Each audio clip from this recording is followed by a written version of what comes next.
Hello everyone, Gammon here. So this week we're going to have a more in-depth discussion into why I love The Boys so much. Specifically, this video will be dedicated to the genius that is Homelander. But in order for me to do that, I'm gonna have to spoil the entire fucking show. So yeah, go watch The Boys, it's a great show, then come back and watch this video. Don't forget to come back, this has been your spoiler warning. You've been warned. So in my previous video, I mentioned just how solid the writing and acting for the show is, and my personal favorite is the show's main villain, the Homelander. I love how well the show plays with your perception of the Homelander and how he slowly escalates as a threat. Homelander is introduced in the very first scene of The Boys, and while they show just how threatening he is, and while he does, kill a dude, he doesn't seem straight up evil.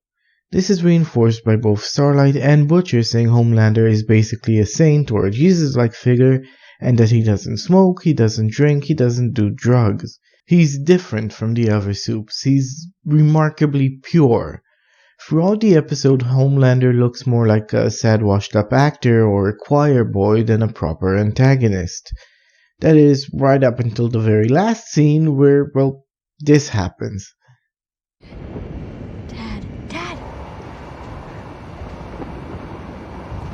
What's he doing out here? Aren't you guys friends?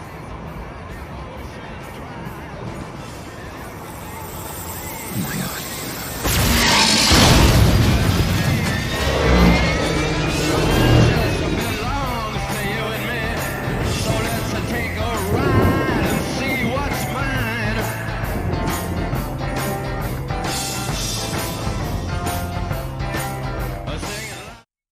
And just like that, Homelander just killed a small plane full of people. This is the first step of his true nature being revealed, but it's also immediately addressed in the second chapter where Homelander explains his actions. Madeline, I heard him. Through the wall. He was blackmailing you. I am the last person you need to save. Yeah, but I did it for you. From his point of view, the senator was extorting Mallory. This made the senator a bad guy, and as we saw in the very first scene of the show, Homelander kills bad guys. This puts a perspective on his action that still makes him view himself as a hero, and can also make the audience view Homelander as a hero, and his actions as heroic, if admittedly fucked up. Which explains why, after he just fucking murders a kid, he can strike a heroic pose. The scene also shows his desire to be depended on, his belief that he's not being given the respect and responsibility he deserves, and then in the very next scene, when Homelander threatens the Deep, he's once again established as a very threatening figure instead of a, insecure idiot. This scene is also important to re-establish just how absurdly strong Homelander is. The Deep is part of the Seven. He's one of the strongest heroes in the world, and even he is clearly afraid of Homelander. But maybe the biggest foreshadowing of what's to come is in a very small scene where Homelander talks to Annie January. Hey, Homelander. Starlight. How are you? I'm good. Good. Hey, is that your secret identity? Mm-hmm. Charming. Thanks. Yeah, I gave up on mine. Oh, a long time ago now. The secret identity is a superhero's identity as an average normal human being. Him giving it up shows that he gave up on his humanity, and he's completely detached and unsympathetic to everyday people, or humanity as a whole. He doesn't see himself as a person anymore. He doesn't see himself as John anymore. He only sees himself as a superhero, only as Homelander. It also reinforces on the previous scene by showing his obsession with Stillwell. This detachment, or maybe even his disdain of humanity, is shown immediately in the next episode where he murders a man in cold blood. Unlike the first episode, this man wasn't resisting and his death wasn't portrayed in a comedic or heroic fashion. Instead, Homelander is shown a bit like a child abusing a small animal. And this change in Homelander, this change from somebody who's portrayed as maybe an incompetent buffoon or a saint, all the way to a man who will cave someone's chest in just because he's frustrated and he needs someone to take his anger out on, is done extremely well.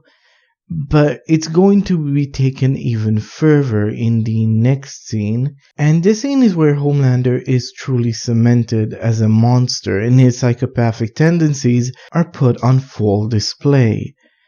The plane scene.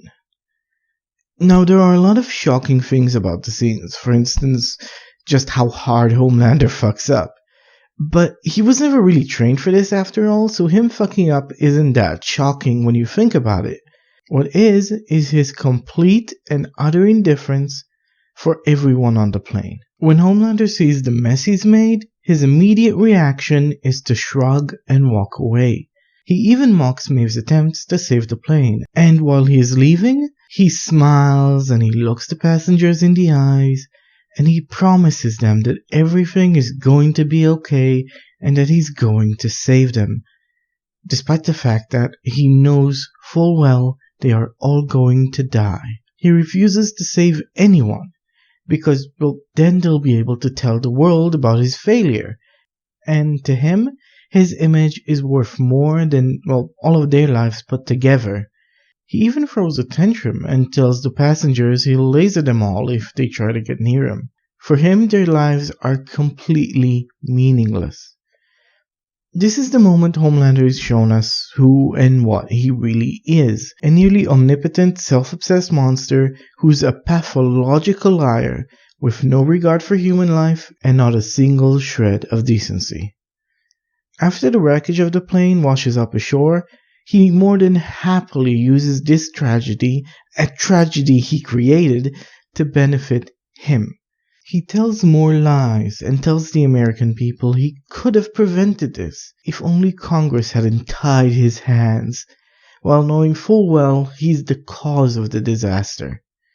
And now, when the show has shown us who Homelander is, the next two episodes are focused on why. Why is he like this? And so we're shown his childhood, him being raised in a sterile lab, mostly devoid of human contact, and essentially the fact that he has had to lie to everyone he's ever met about who he is and where he came from. What if I took you to a house you'd never seen before, full of photos of parents you never met, toys you never played with, Hardy Boy books that you never read? And then I asked you how much all that fake fucking bullshit meant to you. His entire life is a fabricated story, so him being such a pathological liar makes sense. He was completely removed from humanity since birth, so him being kinda psychopathic does make sense. That's why I called him a child star in my Why You Should Watch video. He was born in the system, warped by the system, and now is a product and a reflection of the system. He's phony, ruthless, manipulative, obsessed with his image, and completely uncaring for anyone he doesn't deem important. But that's how everyone around him acts as well. He was taught this behavior. This explains how he became psychopathic and why lying comes so easily to him. He's always lying. To everyone other than, well, the few people who know about him, like Stillwell or Vogelbaum. Because of that, the revelation in the last episode of the show of him being the one who created the super terrorists, while surprising, is completely congruent with everything we know about him. It is something you'd expect Homelander to be capable of, something that fits his personality. It's just not something you thought he'd be smart enough or daring enough to do. And now we've arrived to the final episode of the season, the first part of the show where his character actually changes instead of being revealed to the audience.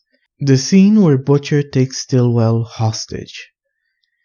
Up until now, Stillwell has been the closest thing he had to a family, the only person he could be honest with. She was his obsession. But things changed for him. The first change was Teddy being born. It made him realize she loves her son more than him.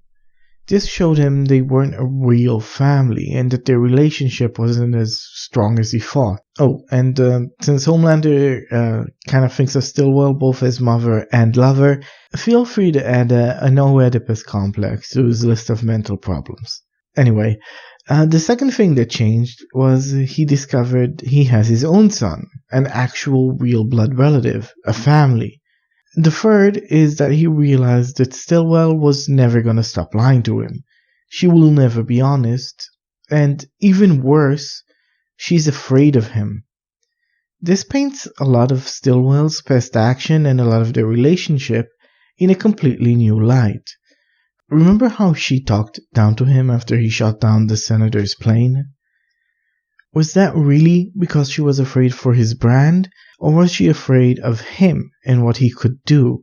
Stillwell throughout the entire show is trying to hold Homelander back, to make him be good, not because she wants what's best for him or what's best for his brand, but because she's afraid of him and wants in some way to emasculate him and stop him from doing anything that can be considered even remotely naughty.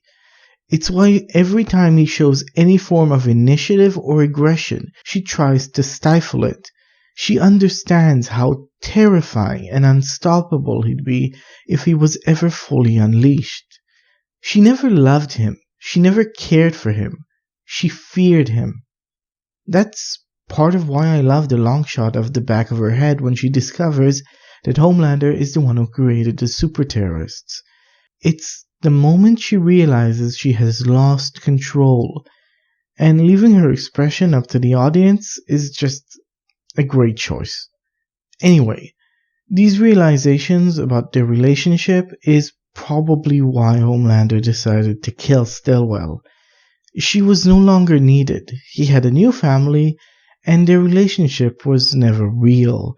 It was as fake as his own backstory. And so he discarded the only person he was ever really close with, like yesterday's trash.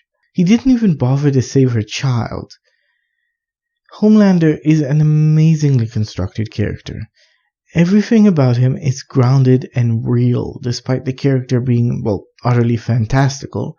And the actor, Anthony Starr, did an amazing fucking job in all of the scenes. He's also one of my favorite antagonists of a TV show in a long ass time, which is why I made this video, trying to analyze just how good the writing behind him is. And personally, I can't wait to see where they'll go with him in the next season. Anyway, that should be enough for now. Thanks for watching.